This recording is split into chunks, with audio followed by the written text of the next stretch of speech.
Hello student, आज के इस वीडियो लेक्चर में डिस्कस करेंगे चैप्टर आर एनवायरनमेंट। टॉपिक है इकोलॉजी। आज के क्वेश्चन इकोलॉजी पर बेस्ड होंगे। क्वेश्चन फर्स्ट है, who propose the term ecosystem. Ecosystem term किसने दिया था? ऑप्शन फर्स्ट है ओडम, ऑप्शन सेकंड है गार्डनर, ऑप्शन सी है हक्सले और ऑप्शन डी है टेंसले। तो इकोसिस्टम टर्म को टेंसले ने दिया था। ठीक। क्वेश्चन नंबर 2 आपके सामने है। The damaged ozone layer is situated in, यानी कि क्षतिग्रस्त ओजोन की परत पाई जाती है। ऑप्शन फर्स्ट है आयनोस्फेयर, आयन मंडल, ऑप्शन सेकेंड है मेसोस्फेयर यानी मध्य मंडल, ऑप्शन सी है स्ट्रेटोस्फेयर जिसे हम समतापमंडल भी कहते हैं, ऑप्शन डी है ट्रोफोस्फेयर जिसे हम सौभ मंडल कहते हैं। तो इसका जो सही आंसर होगा स्टूडेंट, आंसर नंबर सी होगा। ठीक है, यानी कि जो क्षतिग्रस्त ओजोन की परत होती है वो स्ट्रेटोस्फेयर में पाई जाती है। अब इसके बारे में कुछ और भी आप समझ लेंगे। ओजोन परत या ओजोन की जो कवच होती है स्टूडेंट, पृथ्वी की स्ट्रेटोस्फेयर क्षेत्र में स्थित होती है, जो सूर्य की अल्ट्रावायलेट रेज को अवशोषित करती है। अन्य सतहों की अपेक्षा इस सतह में यानी कि स्ट्रेटोस्फेयर में ओजोन की सांद्रता सबसे ज़्यादा होती है। ओजोन की परत मुख्यतः समतापमंडल के निचले हिस्से पृथ्वी से 20 से 30 किलोमीटर की ऊंचाई पर पाई जाती है, जिसकी मोटाई मौसम और भौगोलिक आधार पर भिन्नता हो सकती है। ओजोन परत की खोज फ्रेंच भौतिकविदों चार्ल्स फ्रेवी, याद रखना आपको नेम, चार्ल्स फ्रेवी और हेनरी विशन द्वारा 1930 में की गई थी। इसके गुणों को ब्रिटिश मौसम वैज्ञानिक M.B. डावसन ने विस्तार से पता लगाया। एक साधारण स्पेक्ट्रोफोटोमीटर, जिसे हम डावसन मीटर भी कहते हैं, का उपयोग करके ज़मीन से समतापमंडल में उपस्थित ओजोन को मापने में किया जा सकता है।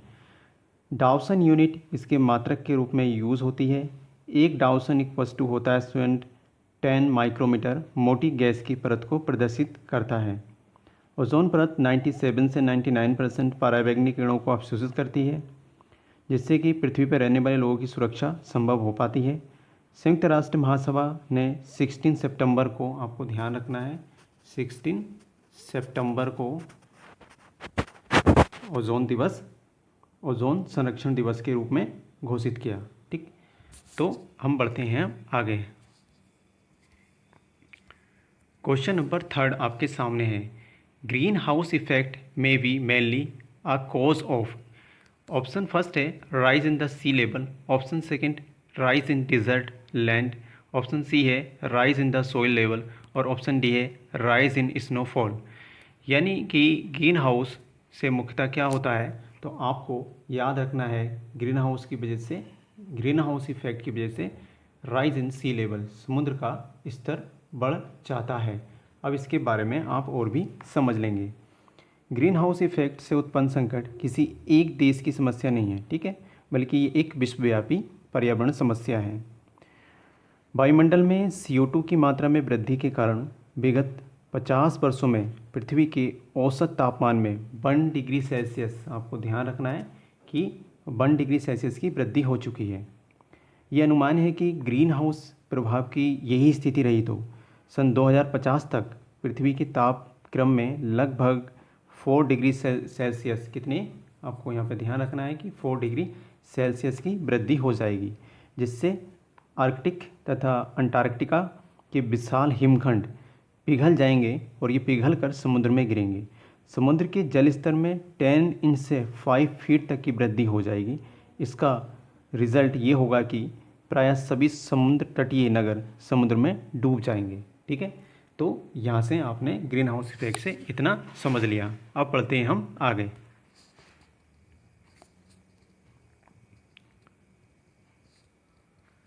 क्वेश्चन 4 को ध्यान से पढ़ेंगे। Which is not a green house gas. निम्नलिखित में से कौन सी ग्रीन हाउस गैस नहीं है? ऑप्शन ए है क्लोरोफ्लोरोकार्बन, ऑप्शन बी है मीथेन, ऑप्शन सी है कार्बन डाइऑक्साइड और ऑप्शन डी है हाइड्रोजन। तो स्टूडेंट यहाँ पे हमारा जो सही आंसर होगा वो होगा हाइड्रोजन। ठीक है, हाइड्रोजन ग्रीन हाउस गैस नहीं है, इसको आप टिक कर लेंगे। अब बढ़ते हैं हम आगे। तो नेक्स्ट क्वेश्चन आपके सामने है question number 5। For flow of energy in an ecosystem plants gets energy from, यानी कि यहाँ पे बोल रहा है पारिस्थितिकी तंत्र में जो ऊर्जा का संचार होता है उसके लिए ऊर्जा कहाँ से प्राप्त होती है। ठीक है, तो ऑप्शन फर्स्ट आपके सामने सन सूर्य से, ऑप्शन बी है प्रोटीन से, और ऑप्शन सी है कार्बोहाइड्रेट से, ऑप्शन डी है नॉन ऑफ दी एबव। तो आपको ध्यान रखना है कि इकोसिस्टम में जो एनर्जी का सोर्स है उसको एनर्जी मिलती कहाँ से है, अल्टीमेट सोर्स है सन, है ना। तो हमारा ऑप्शन ए सही होगा। अब इसके बारे में और भी आप समझ लेंगे कि इकोसिस्टम में ऊर्जा का जो अल्टीमेट सोर्स है वो सूर्य ही होता है। फोटोसिंथेटिक ऑर्गेनिज्म सूर्य की ऊर्जा को ग्रहण करके भोजन बनाते हैं। यही भोजन इकोसिस्टम के अन्य जीवों के लिए डायरेक्ट कह लीजिए या इनडायरेक्ट रूप से ऊर्जा का सोर्स होता है। ठीक है, अब बढ़ते हैं हम नेक्स्ट क्वेश्चन की तरफ। तो क्वेश्चन नंबर 6 को आप ध्यान से पढ़ेंगे। क्वेश्चन नंबर 6 है trophic level are formed by, यानी कि पोषी स्तर बनता है। ठीक है, तो यहाँ पे आपको ध्यान रखना है।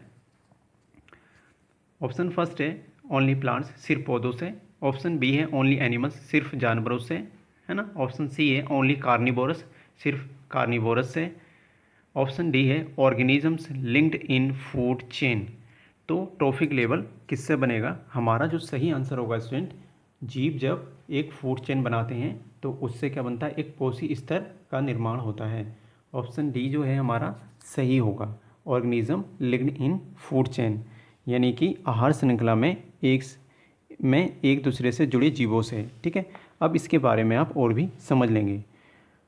पारिस्थितिक तंत्र में उपस्थित विभिन्न जीव एक फूड चेन के क्रम में जुड़े होते हैं और इसे ही हम ट्रॉफिक लेवल्स कहते हैं। ठीक है, पोषण रीति यानी कि प्रोड्यूसर से आरंभ होती है और शीर्ष उच्चतम श्रेणी के मांसाहारी जंतुओं पर समाप्त होती है। ठीक, अर्थात एक पारिस्थितिक तंत्र में प्रथम पोषक स्तर सदैव कोई उत्पादक हरा पौधा होता है जिसे हम ऑटोट्रॉप्स भी कहते हैं। इसे निम्नलिखित आरेखीय से हम दिखा सकते हैं कि आप इसको बोलते हैं कि फर्स्ट ट्रॉफिक लेवल, पहले वाले को जो ग्रीन प्लांट होते हैं, उसके बाद स्टूडेंट आप ऊपर बढ़ते हैं तो हम उसको बोलते हैं सेकेंड ट्रॉफिक लेवल जिसमें हर्बीवोरस आते हैं। ठीक है, उसके बाद ऐसे थर्ड ट्रॉफिक लेवल आता है। ठीक, और उसके बाद कार्निवोरस वगैरह आते हैं जिन्हें टॉप कार्निवोरस भी कहते हैं। तो इस तरह से आप इस टॉपिक लेवल को समझेंगे। आगे बढ़ते हैं, नेक्स्ट क्वेश्चन आपके सामने है पायरामिड ऑफ नंबर रीमेंस, यानी कि नंबर का जो पायरामिड होता है वो कैसा होता है, रहता है। ऑप्शन फर्स्ट है ओनली अपराइट, सिर्फ सीधा। ऑप्शन बी है ओनली इन्वर्टेड, उल्टा। ऑप्शन सी है बोथ अपराइट एंड इन्वर्टेड, यानी सीधा और उल्टा दोनों। Option D none of these. तो यहाँ पे स्टूडेंट सही जो आंसर होगा वो आंसर सी होगा, क्योंकि पायरामिड ऑफ नंबर जो होता है वो उल्टा और सीधा दोनों हो सकता है। ठीक, तो ऑप्शन सी जो होगा यहाँ पर आपको ध्यान रखना है, ऑप्शन सी जो होगा वो सही आंसर होगा। ठीक, अब बढ़ते हैं हम आगे। काफ़ी इम्पोर्टेंट क्वेश्चन है। एसिड रेन ड्यू टू, अम्लीय वर्षा का कारण है। Option A sulphur dioxide pollution, option B carbon monoxide, option C pesticide pollution और ऑप्शन डी डस्ट पार्टिकल। तो यहाँ पे स्टूडेंट जो सही आंसर होगा हमारा वो होगा सल्फर डाइऑक्साइड। ठीक है, तो ये हमारा आंसर ए सही होगा। स्टूडेंट आपको ध्यान रखना है जो सल्फर डाइऑक्साइड होता है, सल्फर डाइऑक्साइड वो वाटर वेपर से रिएक्शन करके H2SO4 बना लेता है। ठीक है, और ये अम्लीय वर्षा के रूप में नीचे गिर जाते हैं जिससे कि जलीय जंतुओं को और पेड़ पौधों को काफ़ी हानि होती है। ठीक, अब बढ़ते हैं हम नेक्स्ट क्वेश्चन की तरफ। Question number 9, how many component do an ecosystem, यानी किसी इकोसिस्टम के कितने घटक होते हैं। सीधा सा क्वेश्चन है, यहाँ पे आपका आंसर होगा इकोसिस्टम के कितने घटक होते हैं, 2 होते हैं, यानी हमारा ऑप्शन सी सही होगा। अब ये जो 2 कंपोनेंट होते हैं स्टूडेंट, इसको आप समझ लेंगे। इसमें एक होता है ए बायोटिक कंपोनेंट और दूसरा होता है बायोटिक कंपोनेंट। ए बायोटिक में यानी जो नॉन लिविंग होते हैं उनमें जल, ताप, वायु, कार्बनिक अकार्बनिक पदार्थ आते हैं, और जैविक में उत्पादक, उपभोक्ता एंड अपघटनकर्ता, या हम उन्हें डिकम्पोजर कहते हैं, वो आते हैं। ठीक है, तो अब बढ़ते हैं हम नेक्स्ट क्वेश्चन की तरफ। क्वेश्चन नंबर 10, ये लास्ट क्वेश्चन होगा। बायोडिग्रेडेबल पॉल्यूटेंट इज़, यानी कि बायोडिग्रेडेबल ऐसे प्रदूषक होते हैं जो जैव रासायनिक क्रिया के द्वारा अपने छोटे खंडों में तोड़कर मृदा में मिल जाते हैं। तो यहाँ पे स्टूडेंट पहला ऑप्शन प्लास्टिक है, ये होगा नहीं, एब्सिटोस भी नहीं होगा, और ये मरकरी भी नहीं होगा, मेटल है। हमारा जो सही आंसर होगा वो सीवेज, यानी जो बाहित मल वगैरह होता है वो माइक्रो ऑर्गेनिज्म की क्रिया के द्वारा छोटे खंडों में टूट जाता है और मृदा में मिक्स हो जाता है। तो ये था लास्ट क्वेश्चन, बाकी के क्वेश्चन हम नेक्स्ट वीडियो में डिस्कस करेंगे।